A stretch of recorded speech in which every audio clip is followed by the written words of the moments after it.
Makeup tips for beginners. We talk a lot about makeup products, makeup formulas, but if you are a makeup beginner, you will have this confusion, this problem, how to use this product, what are the tips, because there are so many videos in the market, so many makeup products in the market, and it can get very confusing. I'm here to help you guys. I'm always here to help you all, and today we're going to talk about 5 beautiful makeup tips for beginners. I think 5 or 6 beautiful makeup tips for beginners, and this video will help you a lot and you will know perfectly how to use a certain product, how to go with the product, how to do certain techniques. This video is all about that. I'm going to quickly run through the techniques and I hope this video will be helpful for you. I have my ginger lemon tea right over here. I just love the combination of lemon and ginger, and this is the motivation for me. Currently I have to film videos back to back and this is going to motivate me a lot. I just love how it smells. Ginger and lemon, they both go so well together. Okay, let's start with our base makeup first. Today we're going to talk about full coverage foundations and skin tints. Both are very different formulas. I am a skin tint person, but I am also going to talk about full coverage foundations because I know some people, they just love using foundations as such, but they don't know how to make their skin look flawless. So these are the two very different formulas. I'm going to show you guys how they work. I'm going to use this L'Oreal Infallible Fresh Wear Full Coverage Foundation. This is my full coverage foundation, my favorite one. I'm going to take 1 pump or maybe 2 pumps of this because I'm just going to use it on one side. Now with full coverage foundation, if you're a beginner, always go in with your fingers first, take the product and just dab it well and cover your face, because if you just directly take your brush or makeup sponge, you are going to end up using a lot of product. So this is a very simple thing. I think our grandmothers and moms, they all used to do this technique. They used to take the product and they used to just point or cover the face with it like this, which actually makes you understand how much to use the product, and you will not end up using too much when you are going with this type of technique. Now you can blend it with a brush or your fingers, but to make this product more natural, because this is a full coverage foundation, go with a damp beauty sponge. Just take the back side of the sponge and just dab it really well. Just going to zoom you guys in to show you how beautifully I'm just dabbing the product, and it's not too much at all. You can see my forehead. I just need this much. If I take a lot, it will be hard for me to blend, and then I have to adjust it with my hairline and it will be like a mess. So always dot the product and then use if you are using a foundation. This is not a technique for skin tints. If you are using foundation, just go in with this technique. If you are a makeup beginner, using foundation can be very difficult. I'm not showing you any type of hard techniques or very complicated techniques. This is like very simple, just the backside of your makeup sponge and just dab it really well, and this will give you such a flawless finish and the right amount of product that you need. Now let's talk about skin tint. I'm using this skin tint from Wet n Wild. This is a very affordable product and my favorite one. Skin tint formulas are much more easier than foundation. So if you are using skin tint, you don't have to worry about how much to take. These are very thin, lightweight formulas, very easy to work with. I am a skin tint person. I use skin tint for my everyday makeup. So I'm just going to use. If you are using skin tint, you cannot use beauty sponge until unless it's the Maybelline Superstay skin tint. It's like a foundation. So if you're using a skin tint like this, which is very lightweight, very thin formula, you cannot use a beauty sponge or else you'll end up soaking a lot of product. So make sure you are using a brush if you're using a skin tint. Using this flat top brush from Mars. This is F101, and for your brush, just spread the product really well. You can see how easy it is to blend the product. You can see how easy it is to spread the product when you're using a skin tint. It's easier for you to blend it out because it contains a very watery, thin type of a texture. It's not really hard. Just some dabbing motion and some swirling motion and you are good to go. just dab and swirl. Now I am going to show you the best part. Even if you are not a pro at using brush like makeup brush, if you think that your skin tint is also looking very patchy, there is a great way and a very easy way that I always do, is to take your beauty sponge and just dab it. So when you're using your beauty sponge at the end, you are actually taking away the excess amount and making it look more flawless. So this is the last step that I use when I use a skin tint. This is the side with the foundation, this is the side with the skin tint. The skin, you can still see my acne marks, my redness, because it's a skin tint. It's going to make your makeup look very natural. Foundation is also looking very natural, but skin tint is something else. This is the side. I have the excess amount right over here on my beauty sponge. So this is how you can make your skin tint also very flawless. So with skin tint, go with your brush. With your full coverage foundation, go with your makeup sponge. Let's move on to concealer and contouring. We are going to talk about how you can conceal your under eyes without making it look cakey. Plus, it will look more brightening. And contouring for beginners, which is a very, very, very hard step. I can understand if you are a beginner, you just don't know how to contour your face, you don't know how to contour your nose. I have very simple, easy, very, very easy steps for you, which you will just love, and you can do your makeup just in seconds. So if you are using a concealer which is full coverage, definitely go with the full coverage concealer, because for concealers, a thin coverage concealer does not look that good. It does give you a very transparent finish, and it looks very, very bad. I will recommend, if you are choosing a concealer, choose a soft matte, or maybe something which is not very glowy, not very matte, something in the middle. That type of product will work great for your under eyes. Do not go for full coverage matte concealers if you have dry under eyes, and do not go for glowy or hydrating concealers if you have oily under eyes or oily skin. Go with something which is in the middle. It will work perfectly well for you. I love my Makeup Revolution Aerial Filter Finish Soft Matte Concealer. Also, the Maybelline Age Divine Concealer is great. It's very, very lightweight, very full coverage, plus it looks very natural at the same time. This is also a product like that. So what I'm going to do, I'm just going to take the product, and now a very important step is to remove the excess amount just a little bit, because your applicator will pick up a lot which you don't need. That excess product will make your under eyes look very cakey.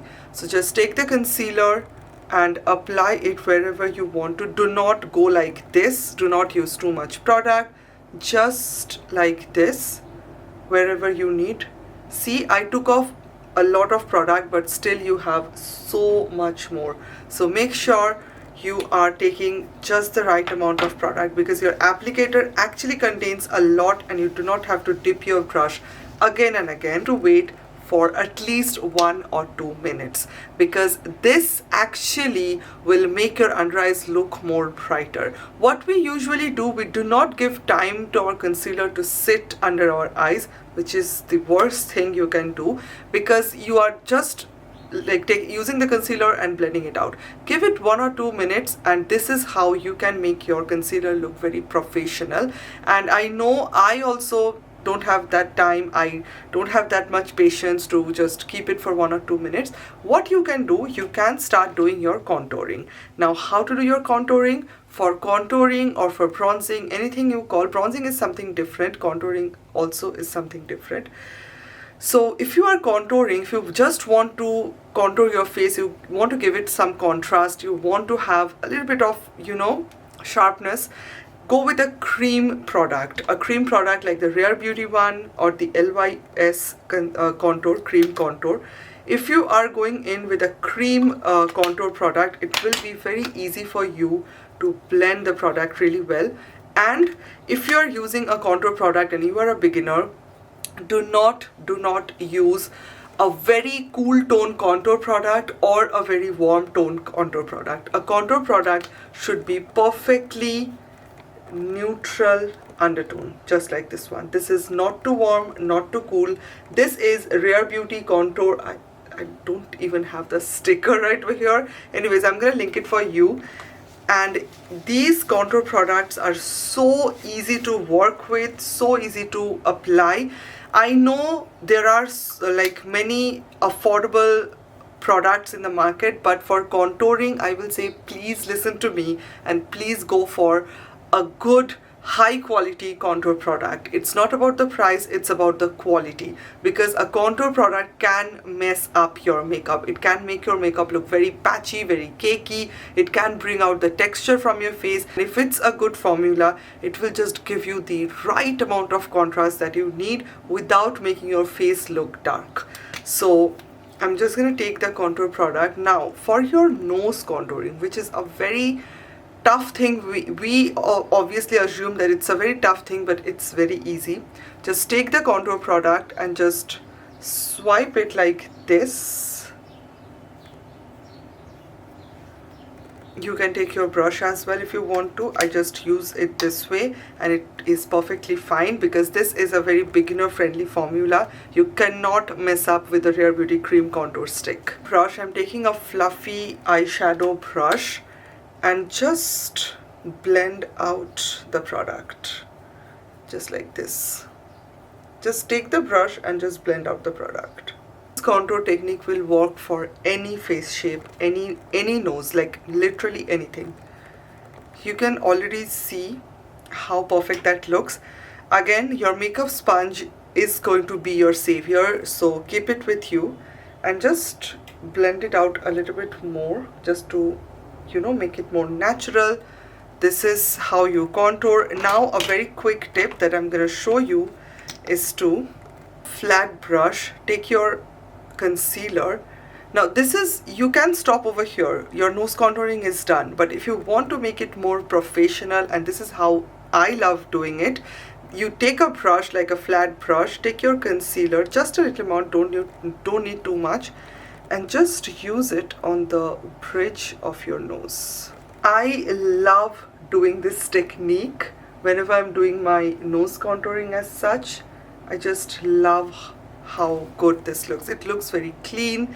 It does not look like you have done anything. And for your concealers, always go with a brush, okay? Don't go with a beauty sponge like me. It's recommended to go with a brush because it will maintain the coverage and it will also look very flawless. Once you use a beauty sponge under your eyes for your concealer blending, it will just take away, like it will just take out the product. So because the beauty sponge is wet, that's the reason it will take out the product. Like it's the perfect amount of coverage that I need, and I'm not even moving the product here and there. I'm just dabbing it and blending it out. Just dab the product. It's something like this. Just dab it. Coming back to our powder, I love my Huda Beauty loose setting powder, and you know what? A powder is so much more important. A shade is more important than a powder formula. So make sure you're using a good shade when you're using a powder. No matter what powder you're using, you can definitely go for any type of powder, any affordable powder, anything that works for you. I love my Huda Beauty Cherry Blossom powder, Easy Bake one, and I just love how lightweight this is. But the shade is the most important part. After doing this much of work, if you use a bad shade powder like a yellow, very yellow tone powder, or a very gray tone powder, or a powder which is very dark for your skin, or a powder which is extremely fair for your skin, you will end up messing your entire base. So make sure that you're using a powder which is perfectly for your skin tone. If you are close to my skin tone, this Cherry Blossom powder will work perfectly well for you. Take a powder which says medium neutral if you have a medium skin tone. If you have a fair skin tone, go with a light neutral, something which says neutral more. And if you have a very warm undertone, definitely go for warm products. And yeah, I think that's pretty much it. A powder shade is very important, so make sure you are choosing the powder shade really well. I'm just gonna take my brush. I'm taking a fluffy brush like this. You can take a bigger size brush. Just saturate the brush really well with the powder. Wherever you think you're gonna get cakey, just blend out the product. You do not have to drag the powder. Just take the powder and tap it really well. You can also use a powder puff. And if you're very confused about which powder to choose, go in with a translucent powder, something which says translucent. This is going to be very transparent on your skin and it's not going to really show up on your skin. So you can definitely go for a powder which says transparent, translucent, something like that. This is what my overall base makeup looks like. It is so perfect. I think so far we know what we have to do, and I think you guys are pro by now. And yeah, let's move on to our next step. We all know how to apply lipstick, but we don't know how to apply lip tints. And lip tints can look very patchy when you apply it. It looks really bad when you apply it. So number one step that you should do before you apply your lip tint is to hydrate your lips. Please, please, please, please do not apply lip tints if you have dry, cracky lips. It's not gonna look good. So take a lip oil or something like this. Just hydrate your lips really well, or you can use your Vaseline, and you can just hydrate your lips really well. Your lips are completely hydrated. Give it few minutes or so and then just wipe it off. Before you apply your lip tint, please apply a lip liner. Without a lip liner, your lips are not going to look good. It's going to look so uneven before your lip tint. I'm just going to fill in my lips. This is how I do it. Just fill in your lips with the lip liner really well. You can take any color or you can use a nude lip liner like this, which is a little bit of pinkish nude, and then go with your lip tint. I'm using this one from Peri Peri and I'm using this one from Peri Pera, and this is in the shade 08, which is a beautiful glowy lip tint. Your lips are not going to look dry. It's going to look super juicy, beautiful. And just look at that. My lips are looking so plumped up, so beautiful, and very even at the same time. Sometimes you guys ask me what you have on your lips. This is how I apply my lip tints, and also very long lasting at the same time because you do have your lip liner with you. This is my tips. When you are using a lip tint, this is how you should do it, and your lips are going to look so juicy, so plumped up, so beautiful.